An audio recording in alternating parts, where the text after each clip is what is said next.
Hey everyone, welcome back to the channel. I want to talk to you about a pretty important topic today. And as the title of this video and the thumbnail sort of suggests, why does Pokemon investing explode after $100,000? And I'm going to talk to you about a pretty important topic to do with Pokemon card investing, or realistically, any investing today. And that is capital scaling. Now, if you haven't heard that term, I guess the best way to explain it is money makes money, really. And look, I'm going to go into a few examples in regards to capital scaling throughout this video. And we're going to talk about, to an extent where I'm at, maybe where a few of you guys are at, and maybe where a few of the top dogs in the Pokemon investing space are at, and where the journey's going to get to, and how it'll help with more capital, essentially. So let's work on that topic to start off with, which is capital scaling. And look, to break it down really, really simply, the more capital you have in an investment, if your investment is giving you percentage gains or percentage returns, then the more returns you're going to get. Now that sounds so basic and almost so stupid, so I'm certainly not trying to insult anyone's intelligence, but I want to transfer it over into the Pokemon card world. But if we look at the share market, right, like let's say you bought a $50 share and you bought $1,000 worth. So you've got, what's that work out to be? 20 shares. 20 shares at $50 equals $1,000. So you bought 20 of them. And those 50, after a period of, say, 9 months, moved to $60 a share. So you've made some really, really good gains. In fact, you've made a 20% gain on those shares. So as a result, your $1,000 is going to turn into, an extra turn? It's going to turn into $1,200 essentially, isn't it? However, if you've invested $10,000 in the same share, well, your $10,000 is going to turn into $12,000. So rather than making $200, you've made $2,000. Or alternatively, if you'd invested $100,000 in that share, well, you're going to get a $20,000 return. So you see what I mean by capital scaling. If you've got a small amount of capital, yes, you get the same percentage returns, but you're going to get a small amount of capital return. So in that example, $200, $2,000, and $20,000. And look, the same thing happens in the Pokemon card world. So the percentage gains are the same, but the capital you make gets exacerbated. And let's take, for example, the Fusion Strike booster box. So let's say, for argument's sake, you bought way back when for $100 US. And look, at the time, you could have got Fusion Strike a little bit cheaper at launch. When Evolving Skies was popping off and Celebrations was out and, Brilliant Stars was on the horizon, Fusion Strike sort of got left by the wayside a little bit. In Australia here, you could buy them for like 155 Australian dollars, which works out to be like 95 US. So they were relatively cheap, but let's just talk round numbers. Say you bought at $100 US a booster box. And let's say you're a bit tentative. You're like, Pokemon investing, I'm a bit new to this. I don't want to buy too many. Let's buy 4. 4's a nice number. So you bought 4 boxes.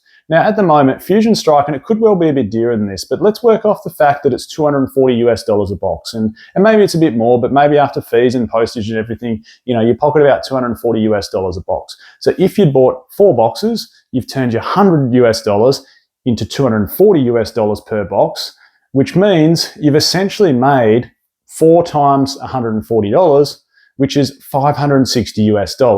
If we scale this up, okay, let's say you decided to go out on a bit of a whim and you thought, well, Fusion Strike's a beautiful looking box. It's a beautiful looking set. We've got the awesome Gengar VMAX inside there. We've got Espeon VMAX. There's a couple of Mews inside there. The Celebi pops off. It's a Ghost Psychic set. And I know from the past these perform traditionally pretty well. So I'm going to buy 40 of them. 40 at $100. Of course, you've spent $4,000 compared to the other example only spending $400, but $100 into 240, rather than making $560 off your 4 boxes, you've made $5,600 off your 40 boxes. Now, let's take it even more extreme. Let's say you're one of the Rudies of the world, for argument's sake, and you've bought 400 Fusion Strike booster boxes at $100 each. So you've spent $40,000. You've needed a lot of capital to be able to make this play, but you've spent $40,000 on Fusion Strike booster boxes. All said and done, let's say you make you get out at $240 US at the current position, about 3 years down the track. Your $40,000 you've now turned into $96,000. So you've made $56,000. Why? Because you had more capital to start with. And that's what I mean by capital scaling. The more you can put in, yes, your percentage gains are going to be the same, but the more you can pull out from a capital perspective. So just to go over those 3 Fusion Strike examples, 4 boxes, you've made yourself $560. 40 boxes, you've made yourself $5,600. 400 boxes though, you've made yourself $56,000. Now, I'm going to talk a little bit more about capital scaling in a second, but just to give a quick interlude, shout out to today's sponsor, which is the Shiny app. If you don't have the Shiny app, I urge you to download it. It's a really good app. I'll go into some detail on it in a second. If you do have it, please update it because there's always updates coming out. Now, the Shiny app, I guess, is a one-stop shop to store all your collectibles from singles to sealed Pokemon card products and other TCGs.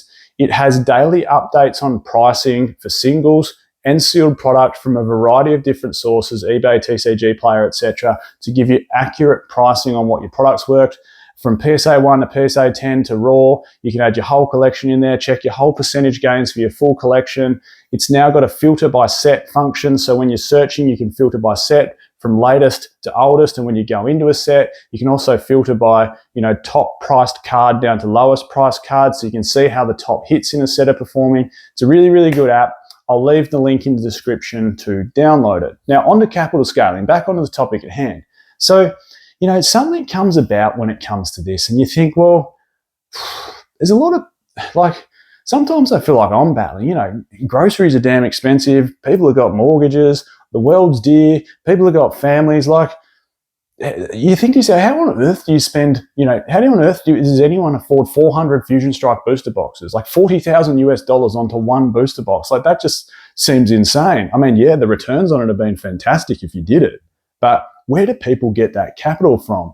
And this is one of the things I've been thinking about a little bit in the Pokemon investing world. And I suppose it's almost like, don't get disheartened because so many people are at so many different stages and so many different journeys. And I'll get to sort of my position in a second. But, I think the conclusion I sort of come to is don't be fooled by the fact that, people that have made big money out of Pokemon cards probably had big capital to begin with. I'll go over that. People that have made big money off Pokemon cards probably had big capital to begin with.